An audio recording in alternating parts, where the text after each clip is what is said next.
Welcome to Salim समी channel. मैं हूं आपका एस्ट्रोलॉजर सलीम समी। आज हम किसी नए टॉपिक पे बात करेंगे। काफ़ी दिन हो गए एस्ट्रोलॉजी से जो हमने पॉलिटिशियंस पे वीडियो बनाई वो भी सारी एस्ट्रोलॉजी से रिलेटेड ही थी, लेकिन एस्ट्रोलॉजी मेरा फेवरेट टॉपिक है।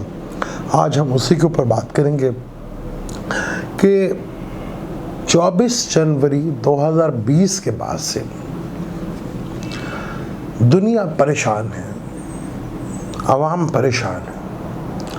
अगर हम काल पुरुष कुंडली का देखें तो बुर्ज हमल से शुरू होती है और चौथा घर जो है कैंसर का होता है, जो आवाम का घर होता है।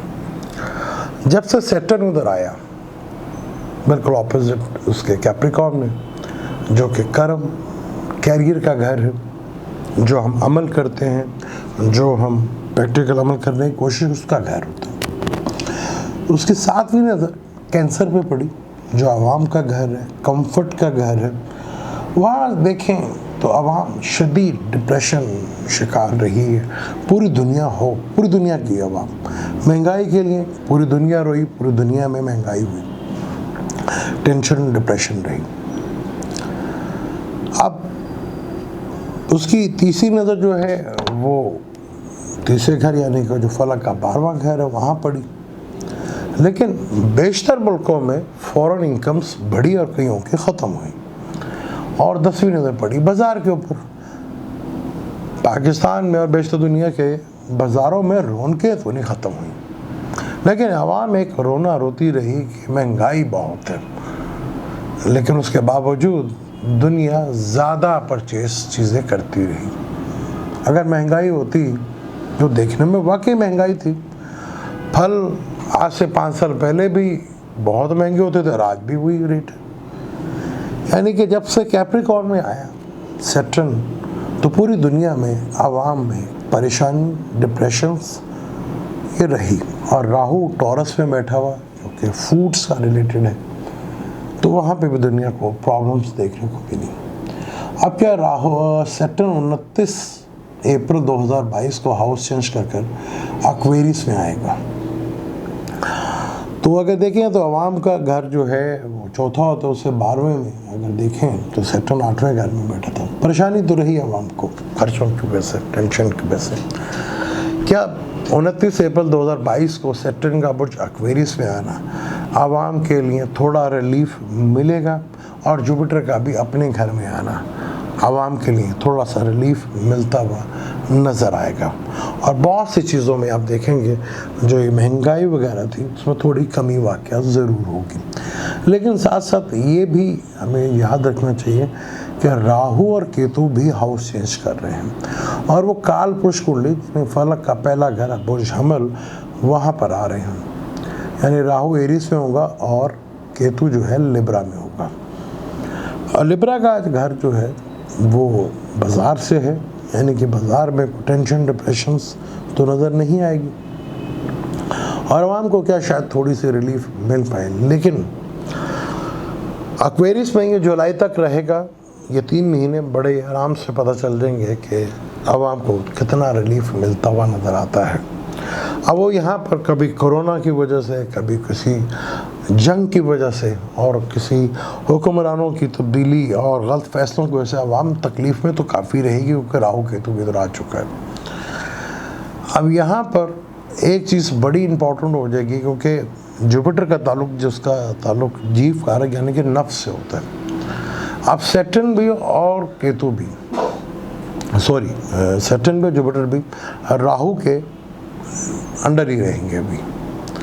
लेकिन इंसानियों को पूरी तरह रिलीफ मिलता हुआ नज़र जब जुपिटर राहु को क्रॉस करेगा, जो 2023 जून के महीने में, यानी कि 6-7 जून के बाद राहु जुपिटर को क्रॉस करेगा। यानी कि 2023 तक भी आवाम को सही मायनों में वो रिलीफ देखने को नहीं मिलेगा। जब जैसे जुपिटर राहु को क्रॉस कर जाएगा और डिग्री वाइज पे आगे निकल जाएगा, फिर कह सकते हैं कि 2023 का एंड और 24 आवाम को एक नया रिलीफ और एक नई चीज़ मिलती हुई नज़र आएगी। तो यहाँ आप देखेंगे जब सैटर्न एक्वेरियस में आएगा, तो जब एक्वेरियस कैप्रिकॉर्न में आया तो आवाम के घर को परेशान किया, और जब ये आएगा एक्वेरियस में तो 5वां घर बनेगा ल्यू, जो कि लव अफेयर्स का भी घर है, जो एजुकेशंस का भी घर है, औलाद का भी घर है। तो इन 3 जगह से थोड़ा सा जो है टेंशन, डिप्रेशन, ख़ास तौर पर जो लवर हैं उनको बड़ी तकलीफ़ होगी। आपको बहुत ज़्यादा जो है लव रिलेशनशिप में tension, depression, emotion tension, depression देखने को मिलेगी। बल्कि लवर्स को भी चाहिए कि थोड़ा एहतियात करें, आगे दिल टूटने के बहुत ज़्यादा चांसेस हैं। और जब जेब में पैसा ना हो तो कोई बाबा, कोई सोल्जर हाथ भी नहीं आता, इस चीज़ का भी ख्याल रखें। तो यहाँ पर जब ये एक्वेरियस में आएगा थोड़ा रिलीफ, और जुपिटर में जब पाइसेस में आएगा तो थोड़ा रिलीफ ज़रूर मिलता हुआ आपको दिखेगा और नज़र पे आएगा। लेकिन जुलाई में वापस सैटर्न कैप्रिकॉर्न में आ जाएगा अपने कर्म के घर में, और वहाँ से तीसरी नज़र जुपिटर के ऊपर भी पड़ेगी। तो यहाँ फिर आवाम के लिए थोड़ा टेंशन, डिप्रेशंस का माहौल बनता नज़र आएगा। और वही जाके फिर 2023 तक ये चीज़ें, जब तक जुपिटर जो है राहु को क्रॉस ना कर लें, क्योंकि ये आखिरी जोडिक का सफ़र होगा। जुपिटर तो पहला प्लैनेट होगा जो आखिरी जोडिक का सफ़र अपना पूरा करेगा, क्योंकि सैजिटेरियस इसका मूल त्रिकोण घर है जुपिटर का, सैजिटेरियस, और 4th हाउस इसका कंफर्ट का घर है जो पाइसेस है।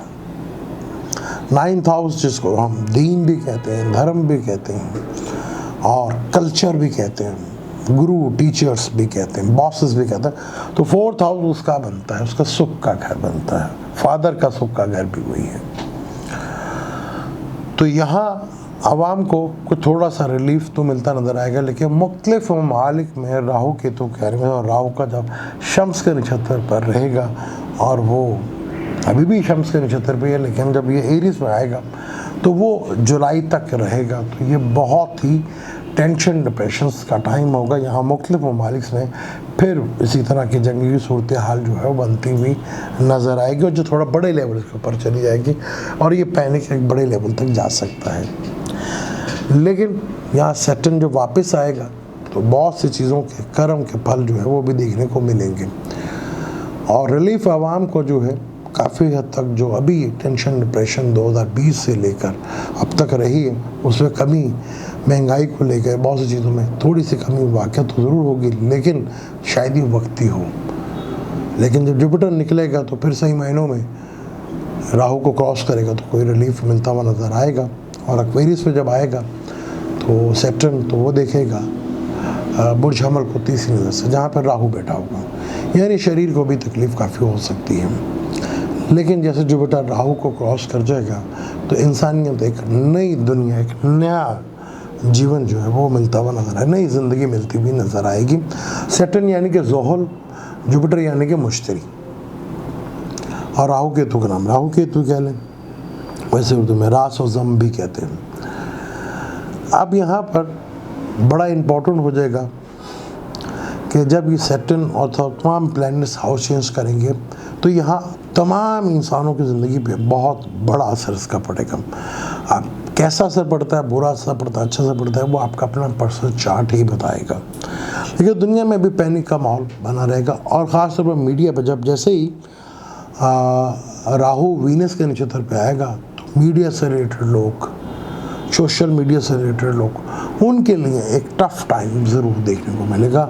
वहाँ आपको एक रियल जो है ना, जो रियल चीज़ें हैं मीडिया में भी, ये नॉलेज से रिलेटेड भी, वो चीज़ें बाहर आएंगे। जो फेक मीडिया है, फेक न्यूज़ है और फेक चीज़ें हैं, उनमें काफ़ी हद तक आपको पाबंदी रखते हुए नज़र आएगी। कुछ ऐसे कानून बनना शुरू हो जाएंगे। तो यहाँ अप्रैल का मंथ बहुत बड़ा है, बहुत बड़ा टॉपिक है। यहाँ आपको अपने सबको अपने चार्ट्स को देखना चाहिए और फॉलो करना चाहिए क्या हो सकता है। इस टॉपिक को आगे जारी रखेंगे।